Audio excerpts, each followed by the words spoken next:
नमस्कार दोस्तों, स्वागत है आज के वीडियो में आप सभी का। दोस्तों, वट सावित्री व्रत हमारे हिंदू धर्म में बहुत ही खास माना जाता है।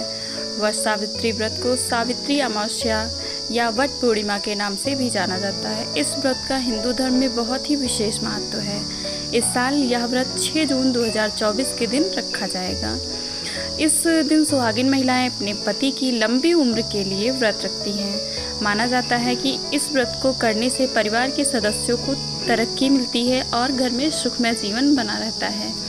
तो आज हम आपके लिए वट सावित्री व्रत की कथा लेकर आए हैं। दोस्तों, जो लोग व्रत करते हैं वो भी, जो नहीं करते हैं वो भी, सभी स्त्रियों को यह व्रत कथा जरूर सुननी चाहिए, क्योंकि इस व्रत कथा को सुनने मात्र से भी अखंड सौभाग्य की प्राप्ति होती है। तो आइए चलते हैं, व्रत कथा शुरू करते हैं। पौराणिक कथा के अनुसार राजा अश्वपति की एक पुत्री थी जिसका नाम सावित्री था। कुछ वर्षों के बाद जब उसकी बेटी बड़ी हो गई तो उसने उसका विवाह करने का विचार किया। उन्होंने अपनी बेटी के लिए योग्य वर की तलाश की, लेकिन उसकी तलाश पूरी नहीं हुई। इसलिए उन्होंने अपनी बेटी से उसकी पसंद का वर ढूंढने को कहा। कुछ समय बाद सावित्री की मुलाकात धूमसेन के पुत्र सत्यवान से हुई, जिससे विवाह करने की इच्छा से वह अपने पिता के पास पहुंची। सत्यवान अल्पायु थे, जिसकी जानकारी देवर्षि नारद ने उनके पिता राजा अश्वपति को दी। यह सुनकर उन्होंने सावित्री को विवाह न करने की सलाह दी। इसके बावजूद भी सावित्री नहीं मानी और विधि विधान से सत्यवान से विवाह किया। विवाह के तुरंत बाद ही पति की मृत्यु हो गई, जिनकी आत्मा को लेकर यमराज पृथ्वी छोड़कर परलोक चले गए। यह देखकर सावित्री यमराज के पीछे पीछे चलने लगी।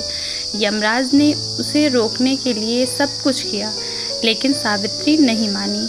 इसके बाद यमराज ने उन्हें 3 वरदान मांगने के लिए ललचाया।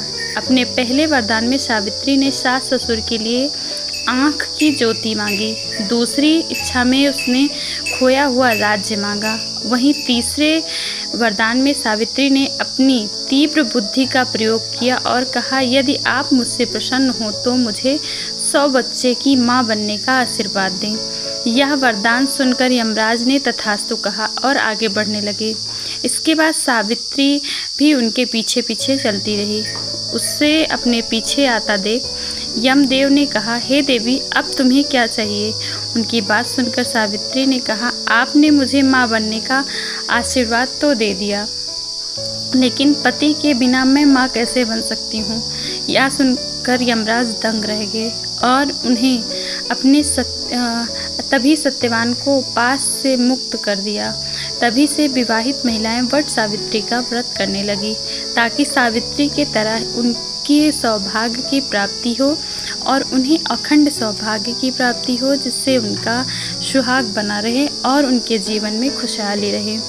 इस दिन सभी सुहागिन महिलाएं वट वृक्ष की पूजा करती हैं और वट वृक्ष में धागा बांधती हैं और अपने सुहाग के अखंड होने की कामना करती हैं और अपने सुखमय जीवन के लिए वट वृक्ष की पूजा करती हैं और सावित्री और सत्यवान की कथा जरूर सुनती हैं। अगर हो सके तो जो स्त्रियां व्रत नहीं करती हैं उन्हें इस दिन इस कथा का श्रवण जरूर करना चाहिए। दोस्तों, अगर मेरा वीडियो आप सभी को पसंद आया हो तो प्लीज़ वीडियो को लाइक करें और चैनल को सब्सक्राइब करना न भूलें। हम आगे भी ऐसे ही आपके लिए वीडियो लाते रहेंगे। नमस्कार।